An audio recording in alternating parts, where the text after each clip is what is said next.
ಪ್ರತಿಯೊಂದು ಹೆಣ್ಣಿನ ಗೆಲುವಾಗಿರುತ್ತೆ. ಇಲ್ಲಿ ಏನಾಯ್ತು ಅದನ್ನೆಲ್ಲ ಮರ್ತು ಬಿಡು. ನಾಳೆ ಎಕ್ಸಾಮ್ ಬರಿಬೇಕಾದ ಒಂದು ಮಾತ್ರ ತಲೆಲಿಟ್ಕೊ. ಹೋಗಿ ಒಳಗೆ ಓದ್ಕೊ.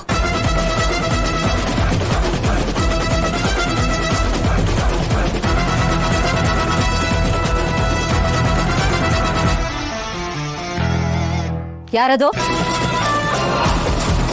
ಯಾರು? ನಿಂತ್ಕೊ.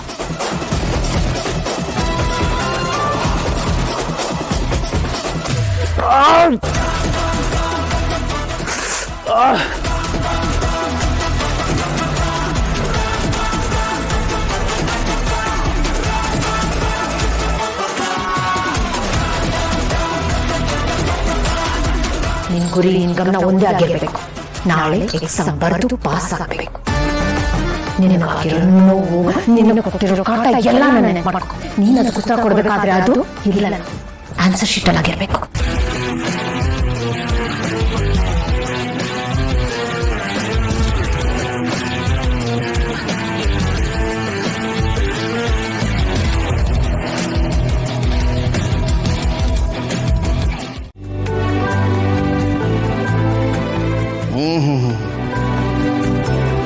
ಏನಂಕಲ್ ಇಷ್ಟು ದಿವಸ ಎಲ್ಲೋಗಿದ್ರಿ?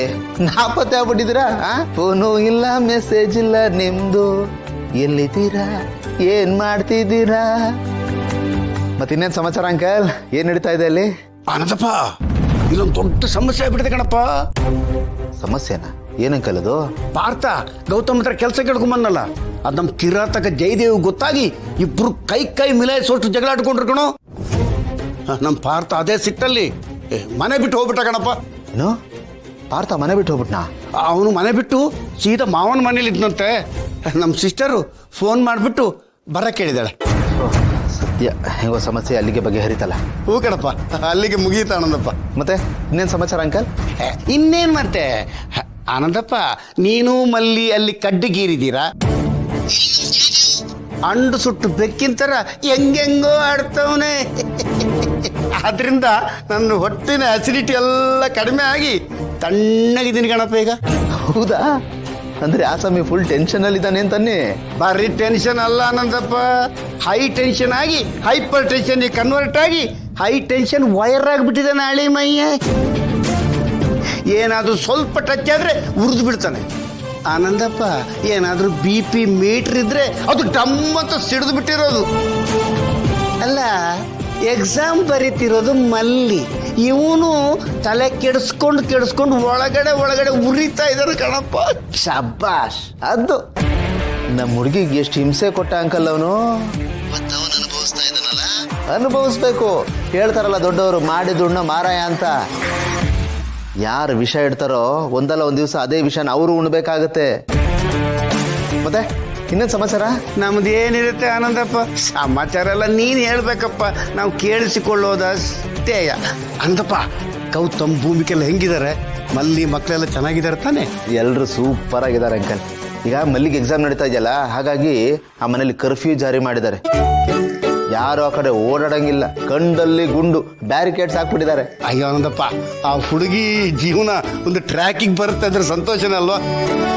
ಚೆನ್ನಾಗಿ ಓದ್ಲಿ, ಚೆನ್ನಾಗಿ ಎಕ್ಸಾಮ್ ಬರೀಲಿ, ಟಾಪಲ್ಲಿ ಬರಲಿ. ನಾಳೆ ಅವಳ ಹೆಸರಲ್ಲಿ ಒಂದು ಪೂಜೆ ಮಾಡಿಸ್ತೀನಿ ಕಣಪ್ಪ. ಮಾಡಿಸಿ ಒಳ್ಳೇದಾಗ್ಬೇಕು ಅವಳಿಗೆ. ಆಮೇಲೆ ಇನ್ನೊಂದು ಇಂಪಾರ್ಟೆಂಟ್ ಸಿಹಿ ಸುದ್ದಿ ಇದೆ ಅಂಕಲ್. ಈಗ ಹೇಳಲ್ಲ, ನೀವು ಸಿಗ್ತಿರಲ್ಲ ಆಗ ಹೇಳ್ತೀನಿ. ಆನಂದಪ್ಪ, ಹಂಗೆಲ್ಲ ಹೇಳ್ಬಾರ್ದು. ನಂಗೆ ಆ ಕ್ಯೂರಿಯಾಸಿಟಿ ಅನ್ನೋದಿದೆಯಲ್ಲ ನನ್ನ ಮಗಂದು ತುಂಬಾ ಕೆಟ್ಟದ್ದು. ಸಿಟಿ ಅಷ್ಟೇ ದೊಡ್ಡದು, ನನ್ನ ಮನಸ್ಸನ್ನು ಬ್ಯಾಗಲ್ಲಿ ಅದು ಹಿಡಿಸೋದೇ ಇಲ್ಲ ಕಣಪ್ಪ. ಹೇಳ ಇಲ್ಲ ಅಂಕಲ್, ಈಗಲೇ ಹೇಳಿದ್ರೆ ಮಜಾ ಇರಲ್ಲ. ನೇರವಾಗಿ ಸಿಗ್ತಿರಲ್ಲ ಅವಾಗ ಹೇಳಿ. ನಿನ್ ಮೇಲೆ ಅನುಮಾನ ಇದೆ ಅಂತಲ್ಲ, ಈ ಮನೇಲಿ ನನಗೆ ಅಂತ ಒಂದು ಜೀವ ಇರೋದು ನೀನೊಬ್ನೇ ಅಲ್ವಾ? ನೀನೆಲ್ಲಿ ಅವ್ರ ಕಡೆ ಸೇರ್ಕೊಂಡ್ಬಿಟ್ಟಿಯೋ, ನನ್ನನ್ನು ಒಂಟಿ ಮಾಡ್ಬಿಟ್ಟಿಯೋ ಅಂತ ನನಗೆ ಭಯ ಆಯಿತು. ಅದಕ್ಕೆ ಹಾಗೆಲ್ಲ ಹೇಳಿದೆ. ತಪ್ಪು ತಿಳ್ಕೊಬೇಡಣ. ತಗೋ, ನಿನ್ನ ಫೋನ್ ಇಟ್ಕೋ. ತಗೋ. ಓ, ಇದಾ ನಿನ್ನ ಯೋಚನೆ? Sister, don't worry. ಈ ಅಣ್ಣ ಯಾವತ್ತೂ ನಿನ್ನ ಜೊತೆಗೇ ಇರ್ತಾನೆ. ನನ್ನ ದೇವರು ಅಂತ ನಂಬ್ಕೊಂಡಿರೋ ಎಣ್ಣೆ ಮೇಲೆ ಆಣೆ ಮಾಡಿ ಹೇಳ್ತೀನಿ, ಯಾವತ್ತೂ ನಾನು ನಿನ್ನ ಪರನೇ. ಸಿಸ್ಟರ್, ನಿನ್ನ ನೆರಳು ನಿನ್ನನ್ನು ಬಿಟ್ಟು ಹೋಗ್ಬೋದು, ಆದರೆ ನಿನ್ನ ಅಣ್ಣ ನಿನ್ನ ನೆರಳಾಗಿ 3 ಹೊತ್ತು ನಿನ್ನ ಜೊತೆಗೆ ಇರ್ತಾನೆ, ತಿಳ್ಕೊ. ಥ್ಯಾಂಕ್ಸ್ ಅಣ್ಣ, ನೀನು ಇಷ್ಟು ಧೈರ್ಯ ಕೊಟ್ಟಿದ್ದಕ್ಕೆ ನನಗೆ ಸಮಾಧಾನ ಆಯಿತು. ಆದರೆ ಅಣ್ಣ, ಗೌತಮ್ ಮತ್ತೆ ಹೊಸ ಬಿಸ್ನೆಸ್ ಶುರು ಮಾಡಿದ್ದಾನೆ. ಅದೇ ನನಗೆ ಟೆನ್ಷನ್ ಆಗಿರೋದು. ಡೋಂಟ್ ವರಿ ಸಿಸ್ಟರ್, ನಾನು ಎಲ್ಲವನ್ನೂ ವಿವರವಾಗಿ ತಿಳ್ಕೊಂಡು ನಿನಗೆ ವರದಿ ಒಪ್ಪಿಸ್ತೀನಿ. ಆಮೇಲೆ ಜಯದೇವ್ಗೆ ಕೀಲಿ ಕೊಟ್ಟು ಮತ್ತೆ ಆಕ್ಟಿವ್ ಆಗೋ ಥರ ಮಾಡೋಣ ಅಷ್ಟೇ. ಸರಿ ಅಣ್ಣ, ಸಾರಿ. ಪರವಾಗಿಲ್ಲ ಸಿಸ್ಟರ್. Good night, Shivaratri. ಹಬ್ಬ ಮಜವಾದೆ. ಏ ಲಕ್ಷ್ಮೀಕಾಂತ, ಇನ್ಮೇಲೆ ಮಾತಾಡುವಾಗ ಸ್ವಲ್ಪ ಜಾಗ್ರತೆ ಕಣೋ. ಗೋಡೆಗೂ ಕಿವಿಗೆ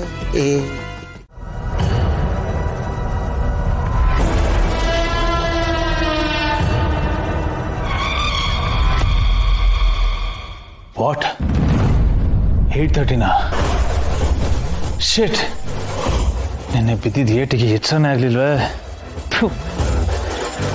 ಮಲ್ಲಿಕತೆ ಅಂದರೆ ಎಕ್ಸಾಮ್ ಬರೆಯೋ ಟೈಮು. ನಾನು ಕೊಟ್ಟಿರೋ ಟಾರ್ಚರ್ಗೆ ಓದಕ್ಕಾಗದೆ ಎಕ್ಸಾಮ್ ಬರೆಯೋಕೆ ಹೋಗೋದನ್ನು ತಪ್ಪಿಸ್ಕೋತಾಳ? ಇಲ್ಲ, ಇದಳಲ್ಲ ಬ್ಲಡಿ ಭೂಮಿಕಾ. ಏನಾದರೂ ಐಡಿಯಾ ಮಾಡಿ ಅವಳಿಗೆ ಓದೋ ಹಾಗೆ ಮಾಡಿರ್ತಾಳೆ, ಎಕ್ಸಾಮಿಗೆ ಕಳಿಸ್ತಾಳೆ. ಏನು ಮಾಡಲಿ?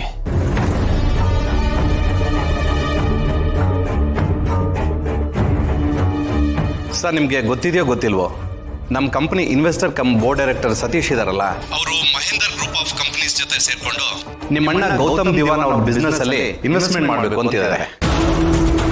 ಇವತ್ತು ಮೀಟಿಂಗ್ ಕೂಡ ಪ್ಲಾನ್ ಆಗಿದೆ ಸರ್. ಅವ್ರು ಇವತ್ತು ಮೀಟ್ ಆಗ್ತಾ ಇದ್ದಾರೆ.